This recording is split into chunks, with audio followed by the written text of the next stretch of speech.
Hello everyone, welcome back. It has been a while since I've done a sit down style video and I figured it could be fun to do that with you this week. And I just thought I would offer a couple tips on how to make your house look designer without actually having to hire an interior designer. Now, if you've been following me for a while, you know that my home is far from perfect and I am still in the process, the very early stages of the process of getting it to where I want it. Like, I don't even have baseboards over there, if you can see.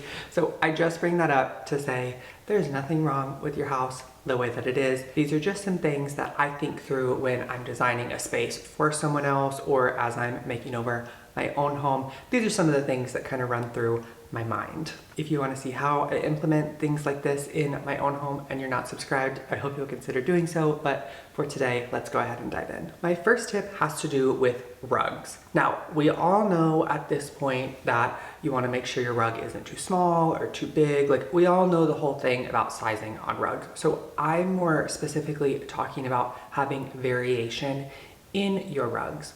We all know people, or maybe we are people, who have found a rug that we like on Wayfair and we order the 8x10 size, the 5x7 size, the 6-foot circle size, the 2x5 runner, and we use that same rug that we love in every single room. Or if we have a large room, we use the same rug multiple times in the same space. And there's nothing inherently bad about this. It just makes your home feel more like a showroom than like a designer came in and designed it. The big thing with interior designers is that they make spaces look custom and tailored to the person that lives there, whereas a showroom is just trying to make things look nice to sell as many items as possible. So having different rugs in every room or multiple rugs in the same room just illustrates that thought was gone into curating all these different things, and it feels more custom and personal. But I recognize this can be a little bit difficult to do. Rugs, in my opinion, are one of the hardest things to source if you don't do it first. Always make your rug the first thing you source when you're picking furniture and accessories. They're often where we get our color palette from.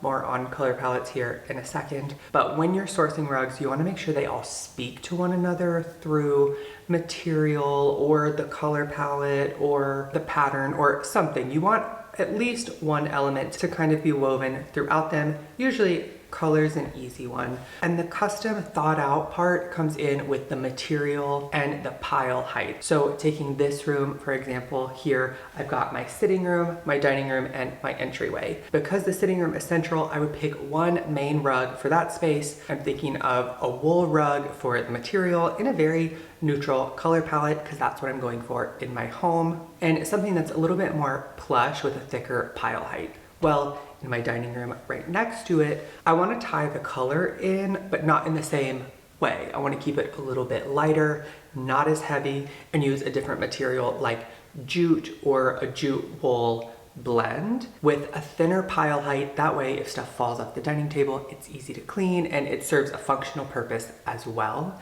And then in my entryway, I'm gonna have a totally different size rug through a runner, and I may pull from both of the other two rugs in the space, maybe using a jute rug in the entryway since it's gonna likely get dirty, while bringing some of the darker colors from the sitting room rug in, or some of the colors that aren't in the dining rug, bringing them in to the entryway runner. That way all three rugs tie together, but they're not the exact same.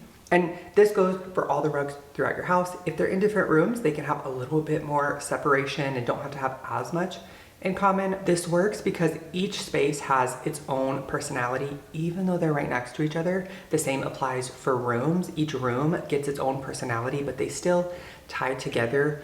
Whereas if you use the same rug in every space, even if you love it, even if it's a beautiful rug, it becomes repetitive and you lose the potential focal point that that rug would create if used on its own. So definitely use the rugs that you love, but find additional other rugs that feel like sisters or cousins to the rug that you love to give them each their moment to shine and create more interest in a custom, thoughtful feeling throughout your spaces. Bringing it back around to the color palette, this one is kind of similar. Don't use the same exact color palette in the same way in every room. Now, I do think you should have an overall color and material palette for your home, but I don't think you should use them the same exact way in the same exact ratio in every single room for the same reason as the rug. It just becomes like a showroom. It becomes like it was styled for a magazine or for somebody to come into a house to encourage them to buy it. It just feels more generic than if it was varied throughout the space and each room had its own personality. I have a vlog that I recorded back in October where I give an example from a specific project of mine if you want to see a full example of this, but the gist of it is use the same palette but use it differently in every space. Maybe you don't use all of the colors in every single room, you only use a handful, or you do a monochrome room from one of the colors in the overall palette. Maybe one room does have an additional color that's nowhere else in the house, but it fits in with the palette of the house. Just create a general palette and stick within that, but vary the way that you use it, the ratios, the colors from it. You get the point. This next one is a tip I will give in any tips video. I think it's so valuable for you personally and your home, but also the planet at large. You already know it's antiquing, thrifting, secondhand, that whole thing. And it is because of the same reason. You add more personality and your home feels custom. You buy an antique piece or a vintage piece that nobody else is gonna have, or very few people. It's not something that anybody can just run to Target and get, and you bring it into your home and someone comes in and you have so many interesting pieces that they've never seen before. It just adds more personality. If the item is older and has a little bit of age, it tells a story. Often the items are better quality. I've gone on and on about this tip in multiple videos, so I won't continue to harp on it, but it's a big one. It's a great way to get a designer home because it makes your space feel more custom and adds personality into it. Now, this next one, it goes back to one of our basic elements of design, which is lighting. A couple of things here. One, know what color temperature you need for the function of the space. In more loungy, ambient spaces where you're just hanging out, you want to create more of a vibe in the room and use lighting that's about 3000 Kelvin and below, whereas in more task-oriented spaces like a kitchen or a bathroom where you're like doing things and you need to be able to see, you usually want it to be a little bit brighter. So definitely above 3000 Kelvin, closer to like 3500, 4000, even a little bit higher depending on what you're using the space for and the visual needs of it. But the big one here is layered lighting. We have 3 different types of lighting. The first being ambient, which is like the light coming in from your windows, your overhead lighting, lamps, things like that. The lights that kind of generally light up a room. Then you have task lighting, which is lighting specifically for completing a task, like under cabinet lighting. If you work at a desk and you have like a lamp that shines over so you can see what you're doing, the lighting on the side of your vanity, things like that. Lighting that help you see to complete a task. And then the last type is accent lighting. This is like your picture lights, some of your sconces, sometimes they could be accent and sometimes they're more ambient. Just directional lighting that helps highlight something specific or create a specific effect, maybe a texture or something like that. It's accenting something, so we call it accent lighting. And the thing here with them is layering them. You want to make sure you have a mix of all 3 in your space. You don't just want ambient lighting, or else you may not be able to see to complete the task you need to, or your space might feel a little flat because you're not accenting anything in particular. You don't want just task lighting because that doesn't light up a room enough for you to move around it. It's usually just that particular task in the immediate area around it. And you definitely don't want just accent lighting because again, you're not gonna be able to see to move through your space. So making sure you have a mix of all 3, ambient, accent, and task lighting throughout every space that you have. Looking at another design element here is shape. I talked about in one of my trends videos at the very beginning of the year how incorporating more curved and organic shapes is coming in, and that's not a new concept. That's something that designers do in every space, is they make sure that there's varied shapes in a space. What I was touching on in that video is that curved shapes in particular are becoming more trendy and people are realizing the importance of varied shapes. So that is a tip here, is not just with curved shapes, but making sure you have shape variation. We have rectilinear shapes, curvilinear shapes, abstract, geometric, organic. There's multiple types of shape you can put into a space. If you only have one of them, your room becomes flat. You need the contrast of the different shapes and the different lines to, again, help make it feel more thought out, and it's just easier to look at, whereas like all of your furniture is a square, it feels very angular and boxy and it creates one effect. Whereas multiple shapes are more interesting to look at and just feel more designer because it was more thought out. This one can be a really easy, budget-friendly one to do because you don't have to replace all of your furniture to do it.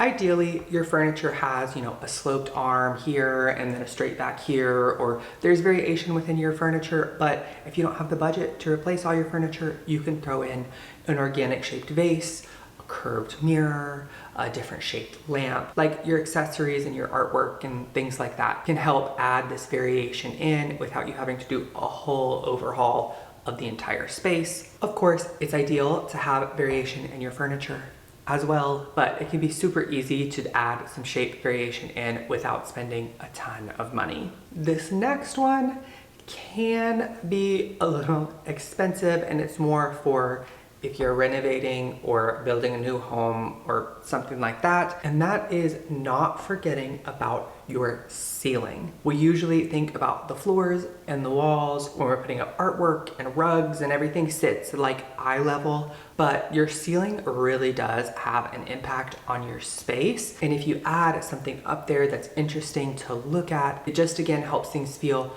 more thought out, like every inch of your space there was energy and thought put into. Wooden beams are a really popular way to do this, but there's also different types of paneling that you can do. If you are on a budget, even like a paint treatment, making sure that when you're painting your walls, you consider a complementing paint color or the same paint color on the ceiling, or people even like do a design on their ceiling, like stripes with paint or something. You can wallpaper it. Like there's a ton of things you can do to your ceiling to make it feel thoughtful and incorporate it into the design of your space. Even something like trim, we have crown molding, but you can also put molding on your ceiling. And this is going to tie into my next one, which is all about trim and molding. So this one applies to both your ceilings and your walls. And that's making sure that if you are using trim, it is used appropriately. Not all trim styles fit in every single home. Trim is a great way to add texture and interest to your walls,